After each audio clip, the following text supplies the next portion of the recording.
situation, please? Yes. Looks quite good. No major concerns, actually. So we have to see until the match, obviously. But after the game, probably you think about Virgil. He trained normal, everything okay. Yesterday we only had a second recovery session, but he was involved in that, and I heard nothing different that he could maybe not train today. No, looks all okay. Terrific win, obviously, against Spurs. How does the approach, the mentality change, or does it change when you're playing a team that are chasing the Champions League spot, as opposed to playing a team that are still battling against the possibility of relegation? Yes, but in this specific change, of course, how I said in a week with Burnley, Fulham, and Bayern, or Burnley, Bayern, Fulham, it was a week like 3 times a different kind of sport. But this time it's a bit different. It's not that big. We have to see the time since Ralph Hasenhüttl is in. I think they are 8th in the table, in the form table, since he's in last 15 games at least. So that means they are fighting for the league. That gives you a good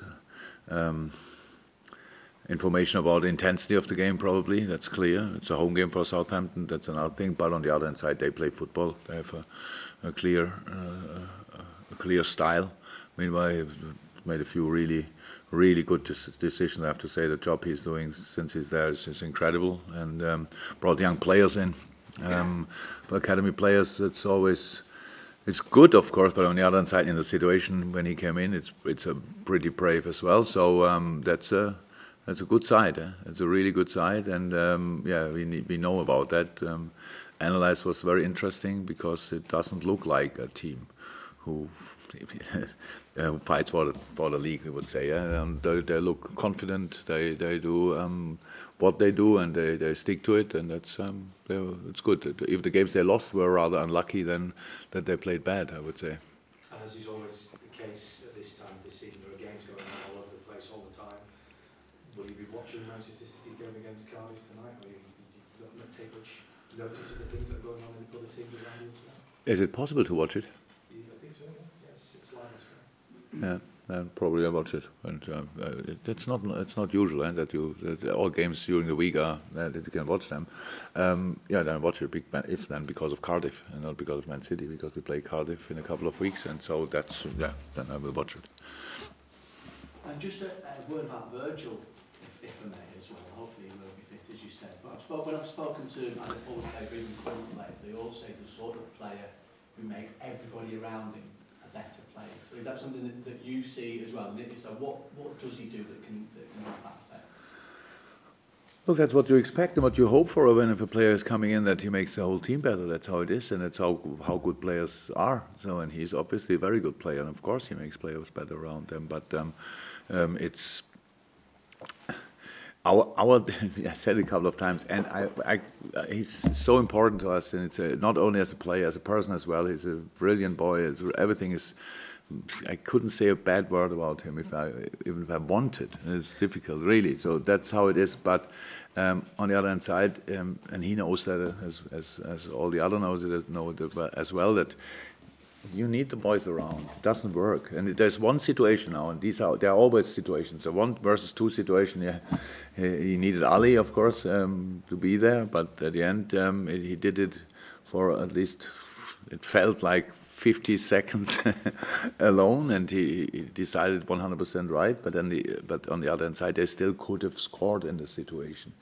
But usually, defending is teamwork, and that helps him a lot, and he helps us a lot. That we do it as a team, and that the boys up front are usually attacking, start the defensive movements and all that stuff. That we close the right gaps. That we give him the opportunity to show his strengths. Let me say, if we put them a team under pressure and they have to play long balls, obviously ball in the air is a big strength of Virgil, but it's as well a big strength of Joel. So that's good for us. And yes, he improved us. And I think he improved since he's here as well. So as a player, he's a different player to the player he was when he was at Southampton. He was good there already, really, really good. But with all the different games he played now and being part of Champions League quarterfinals, semi-finals, final, and all that stuff. That all helps you as a player. And he's, for a centre half, still younger. There's still a lot to come, and hopefully he can stay healthy, and then everything will be fine. So in terms of that tackle on Sissoko that you mentioned, or a living tackle, was it? Were you amazed the amount of different thought processes that must have gone through his head in such a really small space of time? It just seems natural to me, doesn't it?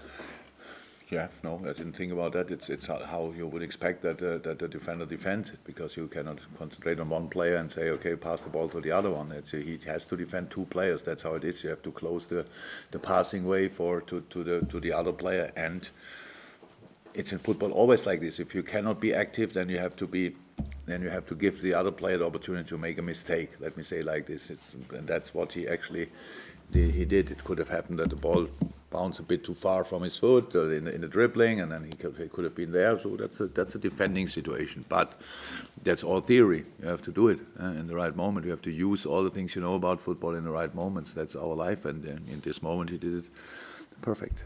And just in terms, the other end of the pitch, Mo's still on 20 goals, but he was saying about how he sometimes has 2 or 3 players marking him. So, given how many Sadio has got recently and how many Roberto has got as well, are they taking, or are you taking advantage of the fact that there may be an opportunity to have a space? Oh, 100%. That's how it is, and if now it's always like this. I don't know what number we had, what the 3 boys had last year at the same time, but this time I think it's 17, and probably 14, 15, roundabout. So that's impressive again. So that's how it is. And of course you have to, if you have only one last year we had one with 40 or what, and the others didn't have that much, and then you think, well, maybe we rely a bit too much on that. And this year we don't rely only on most goals, but he's still in a very good position in comparison to all the other players. So it's 17 goals in this moment in time is good, is absolute as a number, completely fine and really okay. And there's still a lot to come, the games to come. And it was just, and you could see it, of course, if at the end it was an own goal, but it was his decisive header who forced the opponent to an own goal, and it was big relief, of course. There, I'm pretty sure it felt like it's his goal. It felt for me like it's his goal, and so it's not important if it counts or not. It's only important that you are again in the right position, and that's why I have to say. Of course, it was how the ball went in was, of course, luck or unlucky for Tottenham. But that Mo was in that situation. That came from the training ground, and that was what we did. That we wanted him to be in that position after second ball, because usually around set pieces Mo is not in the box, and in this moment he was in the box, and that we stick to that the cross came there, second post area, and that Mo was there. That is a big part of the goal as well, and so I was really pleased when I watched it back, much more than when I saw it in the 90 minutes. Everybody spoke about Spurs should have won that game in the second half. That's true. They had these chances in the first half. Sadio twice, other situations where we could have scored more goals. We were clear in charge of that game. It's normal. It's not important that people really remember that after the game and analyze. But for us, it's important. It was not a bad game of us or whatever, that we really had no clue how to play Tottenham, and then all of a sudden we won it or whatever. We did. The boys invested a lot in that game, and the intensity of the game was incredible from both teams. So it was really hard to cope with intensity, and we did that. And so I'm really happy, of course, about the results, but with big parts of the performance as well.